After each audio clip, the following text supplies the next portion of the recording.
मेरा नाम सोनम है। मैं गाज़ियाबाद की रहने वाली हूँ। मैं एक बहुत ही बड़े परिवार से हूँ। मेरे पापा इलेक्ट्रॉनिक के एक बहुत बड़े व्यापारी हैं और उनका एक दोस्त है मनोहर, क्योंकि पापा की कंपनी में पार्टनर भी है जिनको मैं चाचा कहती हूँ। वो कनाडा में रहते हैं और वहीं से हमारा बिजनेस संभालते हैं। वह बिजनेस के सिलसिले में ही भारत आते थे। एक बार कई सालों बाद वह भारत आए थे तो वह पापा को सरप्राइज़ देना चाहते थे, तो वह पापा को बिना बताए ही भारत आ गए। बेंगलुरु में अपनी मीटिंग खत्म करके चाचा सीधे दिल्ली हवाई अड्डे पर पहुँचे और हवाई अड्डे से टैक्सी लेकर वहाँ से हमारे घर आए। मेरे मम्मी और पापा दोनों ही मेरे सगे चाचा की बेटी की शादी में नोएडा गए हुए थे। डोरबेल बजते ही छोटा भाई जाकर दरवाज़ा खोलता है, चाचा को नमस्ते करके अंदर ले आता है। मेरा डांस कंपटीशन था, इसलिए मैं और छोटा भाई घर पर ही रुक गए और हमें अकेला देखकर हमारी दादी घर पर ही रुक गई। दादी से मिलके बाद चाचा ने जब पूछा कि दामोदर कहाँ है, तो दादी ने बताया कि दामोदर और बहू दोनों शादी में नोएडा गए हैं।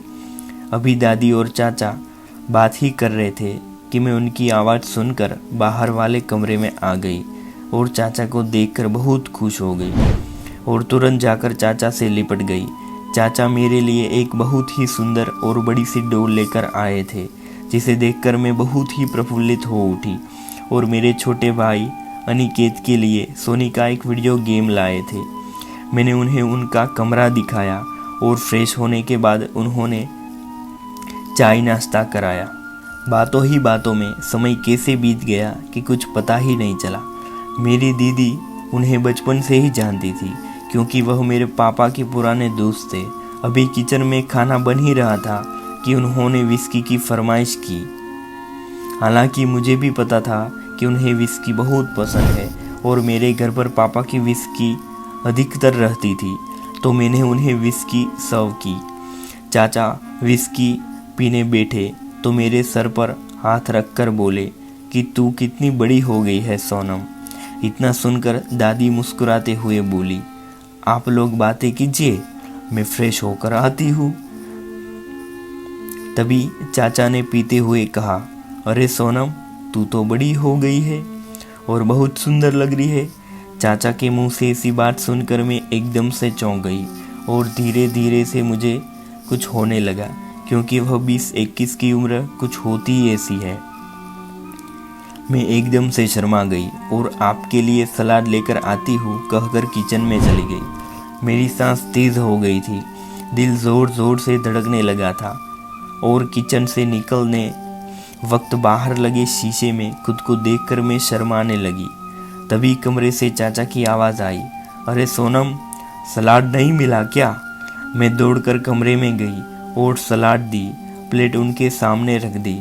प्लेट मेज पर रखते समय चाचा की नज़र मेरे तरफ ही थी। मैंने उनसे नज़रें चुराते हुए प्लेट रखकर तुरंत सामने सोफे पर बैठ गई। तभी दादी बोली, मैं मालती को खाना लगाने को बोल रही हूँ, जिसे खाना हो वो आ जाए।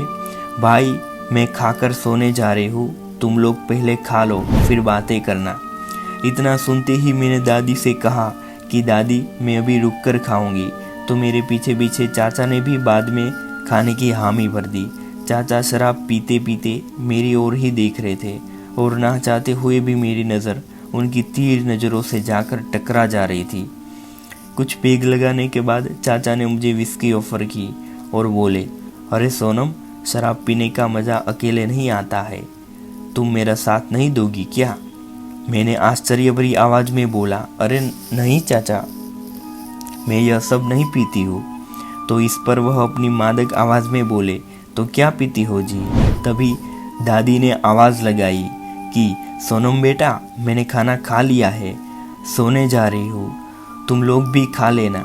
मैंने दादी को ओके बोला तो वह सोने चली गई। चाचा एक गिलास में पेग बनाकर मेरी ओर बढ़ने लगे और अपनी जगह से उठकर मेरे पास आकर बैठ गए और बोले, लो ना सोनम, एक पेग में क्या हो जाएगा, अब तुम जवान ही हो चुकी हो, अपने प्यारे चाचा की इतनी सी बात नहीं मानोगी क्या? उन्होंने मेरी दाढ़ी पकड़ते हुए कहा। उनका हाथ अपने जिस्म पर लगते ही मैं एकदम से सिहर उठी और लाख मना करने के बावजूद भी मैंने फिर गिलास हाथ में लेकर एक ही बार में पूरा गिलास पी गई।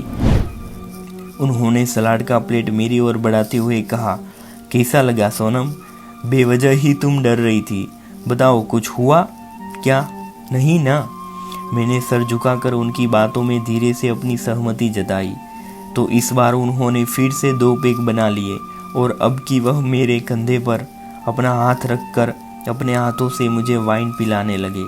तो उनके शरीर का स्पर्श मैं साफ साफ महसूस कर रही थी और जब वह मेरे होठों तक वाइन लेकर आ रहे थे तो उनकी गर्म सांसें से मैं और होती जा रही थी। कई बार मना करने पर भी बाद में उन्होंने बहुत ज़बरदस्ती की। इस बार का पैग काफ़ी हार्ड था। साफ पता चल रहा था कि इस बार चाचा ने हार्ड पैग बना दिया। मैंने जल्दी ही मसालेदार सब्जी खा ली। अब मुझे धीरे धीरे नशा होने लगा था। मैं हंस हंस के चाचा से बात करने लगी थी और मुझे नशे में देखकर उन्होंने अपना पैग मुझे दिया। जब मैं पूरी तरह से नशे में हो गई तो वह मेरे घने रेशमी बालों को खोलकर उन्हें सहलाने लगे और दूसरे हाथ से मेरी बदन छूने लगे और मैं भी ज़्यादा वो होने लगी।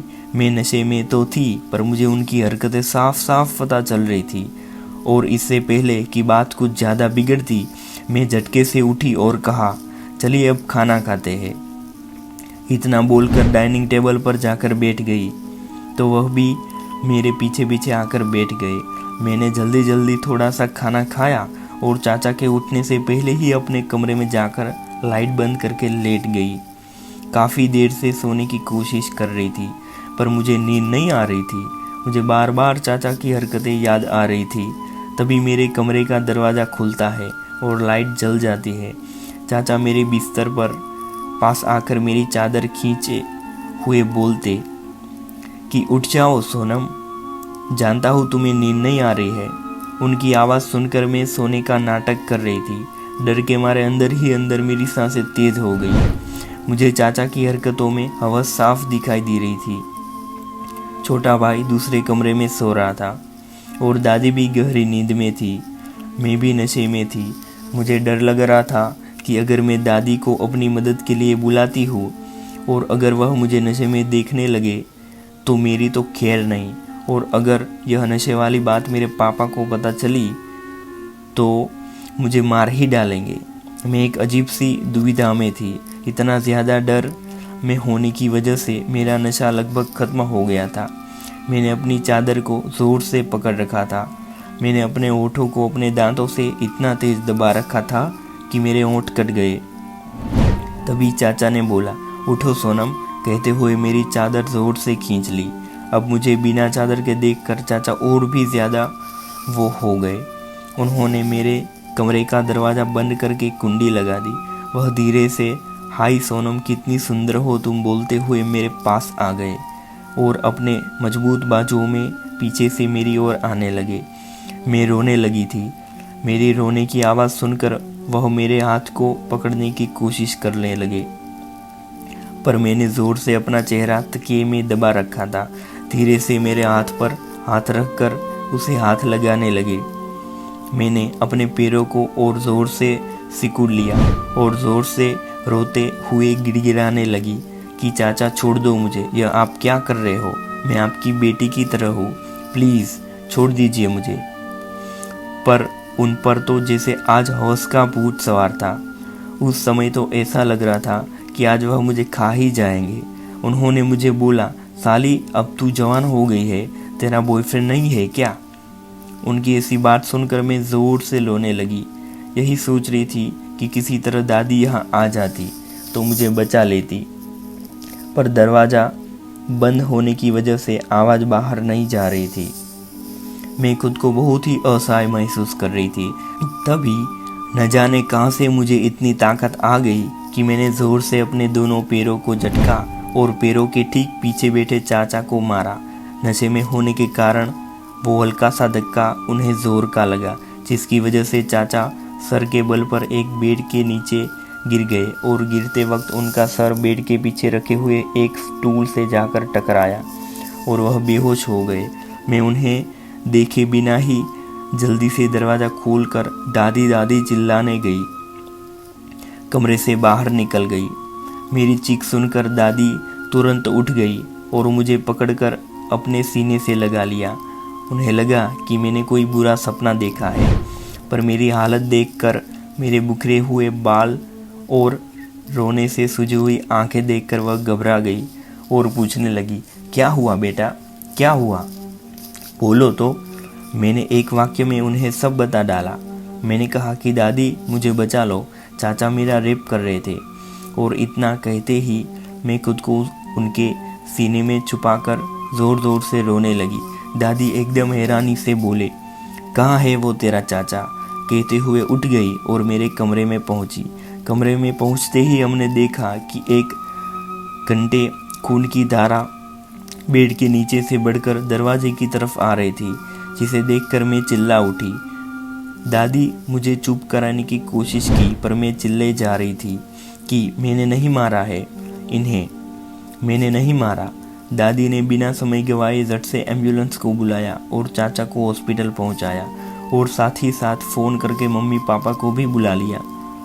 उन्होंने दादी से पूछा कि कौन एडमिट है माँ, इतनी जल्दी हमें क्यों बुलाया। तो दादी बोली कि रुको, सब बताती हूँ, थोड़ी देर में ही डॉक्टर साहब आते होंगे। और डॉक्टर ने बोला, अब डरने की कोई बात नहीं है, मनोहर अब खतरे से बाहर है। मनोहर का नाम सुनते ही पापा घबरा कर अंदर जाते हैं और अपने दोस्त को इस हालत में देखकर दंग हो जाते हैं। उनके मन में बहुत सारे सवाल गूंजने लगते हैं कि इंडिया कब आया, घर कब आया, चोट कैसे लगी। तभी पीछे से दादी पापा को आवाज़ लगाती है कि पर परेशान मत हो दामोदर, घर चल, सब बताती हूँ। सुबह हो चुकी थी। हम लोग मनोहर चाचा को डिस्चार्ज कराकर घर ले आए। उनका सारा नशा अब उतर चुका था, इसलिए वह किसी से नज़र में नहीं मिला पा रहे थे। पापा उनसे बार बार पूछ रहे थे कि आपको चोट कैसे लगी, पर वह कुछ नहीं बता रहे थे। पापा ने दादी से पूछा तो दादी ने चिल्लाते हुए बोला कि इससे ही पूछो कि इसे चोट कैसे लगी है। दादी के मुंह से ऐसी बातें सुनकर पापा को कुछ शक होने लगा। उन्होंने दादी को डांटते हुए पूछा कि साफ साफ क्यों नहीं बताती हो आप तो। दादी ने भी चिल्लाते हुए बोल दिया कि यह तुम्हारी बेटी का रेप कर रहा था। दादी के मुंह से यह बात सुनकर मम्मी वहीं सोफे पर गिर गई और फटी आंखों से पापा मनोहर चाचा की ओर देखने लगे। चाचा तुरंत ही मुकर गए, बोले, नहीं यार, तेरी माँ झूठ बोल रही है, ऐसा कुछ भी नहीं है। तो इतना सुनते ही दादी दौड़ के कंप्यूटर के पास गई और मेरे कमरे में लगे कैमरे की रिकॉर्डिंग दिखाई। उसमें साफ साफ दिख रहा था कि चाचा किस तरह से मुझे ज़बरदस्ती कर रहे थे। पापा ने रिकॉर्डिंग देखते ही चाचा को एक ज़ोरदार थप्पड़ मारा और इससे पहले कि चाचा अपनी सफाई में कुछ और बोले, उन्हें फिर थप्पड़ मार दिया। पापा गुस्से में अपनी कार की पिस्तौल लाकर चाचा के ऊपर तान दी। यह देखकर मम्मी और दादी उन्हें पकड़ने लगे। बड़ी मुश्किल से पापा काबू में आए, पर उन्हें बोला कि ठीक है, मैं इसे नहीं मारूंगा, पर इसे जेल भेजूंगा। तभी मैंने पापा से रिक्वेस्ट की कि चाचा को जेल भेजे नहीं तो उसकी बेटी की ज़िंदगी खराब हो जाएगी। उसकी बेटी भी मेरे ही बराबर थी, उसकी माँ नहीं थी। चाचा के अलावा उसका इस दुनिया में कोई नहीं था। मेरे कई बार बोलने पर बाबा ने मेरी बात मान ली और उसी दिन पापा ने उन्हें अपनी पार्टनरशिप से हटा दिया और उनके हिस्से के 25 लाख उन्हें देकर कंपनी से भी निकाल दिया। अब मनोहर चाचा का हमारे यहाँ से रिश्ता पूरी तरह से ख़त्म हो चुका था। अब वह क्या करते हैं क्या नहीं, हमें कोई पता नहीं है। उस दिन की घटना से मुझे गहरा सदमा पहुंचा है। अब मैं घर पर अकेले रहने से बहुत डरती हूँ। तो दोस्तों, इस कहानी से हमें ये सीख मिलती है कि हमें कभी भी अपने परिवार के अलावा किसी पर भी हद से ज़्यादा भरोसा नहीं करना चाहिए और कोशिश यही करनी चाहिए कि ऑफिस की दोस्ती ऑफिस तक ही रखें। और दोस्तों, आपको हमारी ये कहानी कैसी लगी कमेंट में ज़रूर बताइएगा। और कहानी अच्छी लगे तो अपने दोस्तों के साथ भी शेयर करना। और रही बात इस स्टोरी प्लेस चैनल को सब्सक्राइब भी ज़रूर करना, ताकि हमारा हर एक वीडियो आप तक पहुंच सके। धन्यवाद।